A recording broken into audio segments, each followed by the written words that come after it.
What's going on, everybody? Welcome back to my YouTube channel. So today is Monday. Oh, what a morning it's been. GJ took my first trade this morning and unfortunately got taken out break even, and then for my second trade we had an absolute banger. So I thought I'll go over that today just to get back in. Just want to say sorry that I haven't been posting. Just had to deal with a few things, and just recently I've started a new Slack community for wives and partners of the husbands and wives of the Rocks Effects Academy community. It's been absolutely phenomenal.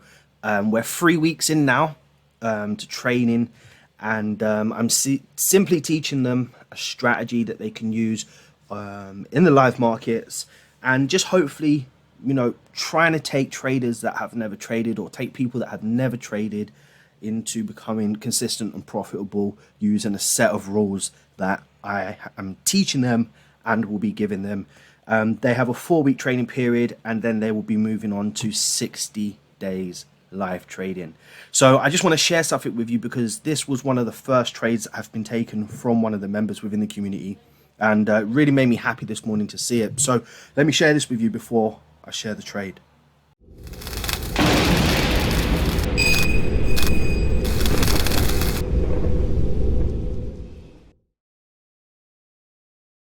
So this person here, as you can see in the top left, GBPJPY. Now, I'm not going to tell you her name, and I'm glad there are initials there, but she sent this message to me this morning, and this was one of the trades she's taken. I mean, you can see that she's still learning here. She's called this a higher low as opposed to a lower high.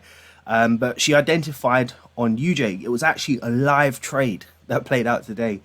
The market was in a downtrend, lower lows, lower highs, and she saw the wick rejections and she took the trade. 1 to 2 risk to reward ratio with 25 pip stop loss, and that's part of the rules that they must use a 25 to 30 pip stop loss when trading, and target 1 to 2. And man, you can just imagine how happy I was to see this. And she's only been in trading, or learning to trade, in the last 3 weeks. And what's crazy is we started off with 65 members, and as a process of elimination we're now down to 45 members. I think by the time we go into the live markets we may lose at least another 5 of them. But let me just show you something very quickly here. So take a look at this. Each week they're asked to submit homework, and just take a look at one of her homework. I'm using her as an example because her name doesn't show, which is good. And just look at the effort that she's put into this homework. She submitted many examples, and this is just one of them. Took a week for them to do this homework, and then as you can see here, this morning she messaged at 8:15 this morning and used the method you taught us yesterday, because we had a live session and hit take profit. So happy. I said this is incredible, share with the rest in the group, and yeah, I couldn't be any more happier. Anyway, it just shows you, if you really put your mind to something, you stick to the rules, you keep it simple, then you can make money in this business. It's when you start doing silly things that things start to turn pear-shaped. Anyway, let's get back over to my GJ trade. So let's take a look at my GJ trade. As you can clearly see here, this is the hourly time frame. This is where I started from, and we can clearly see that the trend of this market is to the downside. Now, when I was looking at this market structure, I did identify an area over here where we saw price breaking above, but the overall trend and bias is down, especially from like a 4H perspective. Okay, the structure is really down, and as you can clearly see here, price is creating that lower high formation. So in the back of my mind, I have this set in my head, and I'm looking at this structure. Now, how do I identify this structure? Well, I clearly see the structural lows, structural highs, and you know what I'm looking for when it comes to a range of market. I'm just waiting for price to break the structural low or high to give me an indication of a directional bias. In this instance, you can see it was more bearish than it was bullish, and that's indicated with this candle here, this break. And it may not seem like a lot to you, but based on the fact I was trading London Open, we usually know there's a strong impulse move either to the upside or downside, based on the fact that this was a key level that price wasn't breaking below for a long period of time. It was a very good sign initially starting off in the morning. So I then went down to my 5-minute time frame immediately, and as you can see here, this was a trading opportunity. The reward on this was actually 5.36. So if I risk 1, I get 5.36 back. So the risk to reward ratio was pretty much off the chain. my first trade I took this morning was in and around this level, and I actually had a really good stop loss, and I went break even almost immediately as soon as price got back to these levels. Saw price wasn't respecting it. At the time, I was just saying to myself, you know, London's not open yet. I'm not seeing as much volume or momentum as I want. And then price came back and took me up break even here.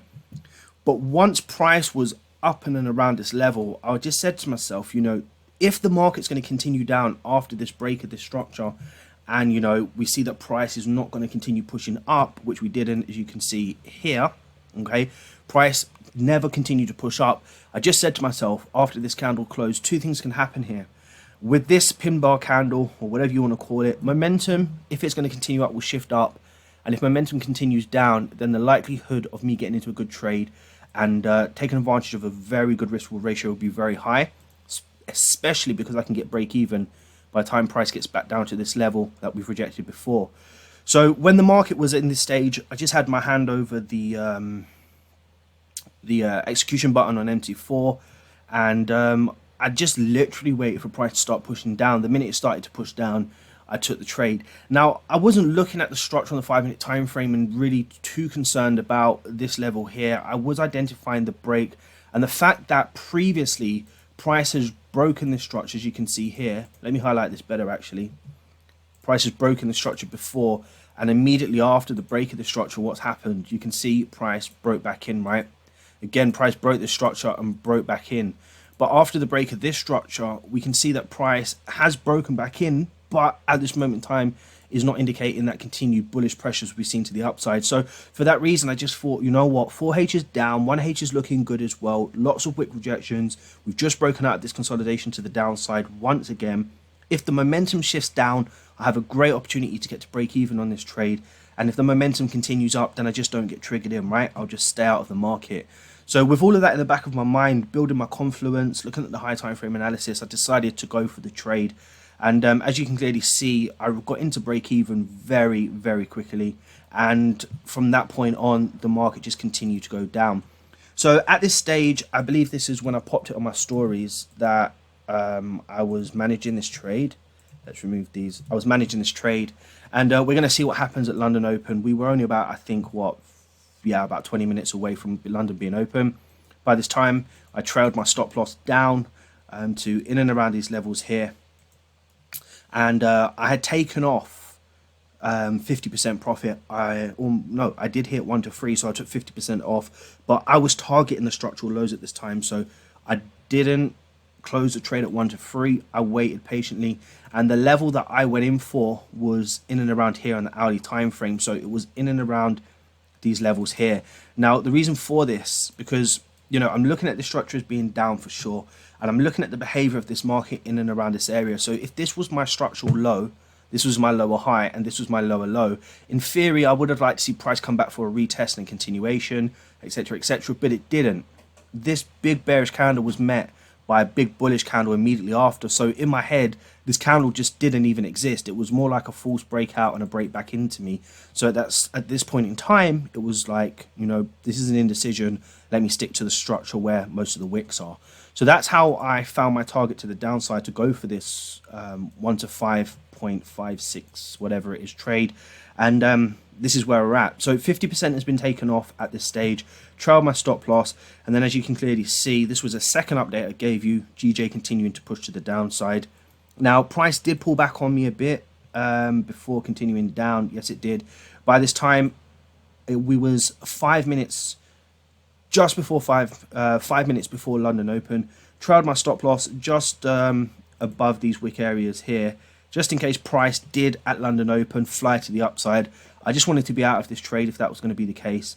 And if the last 5 minutes before London Open decided to have that impulse move to the downside, then I should hit take profit. And as you can clearly see, we absolutely smashed this trade.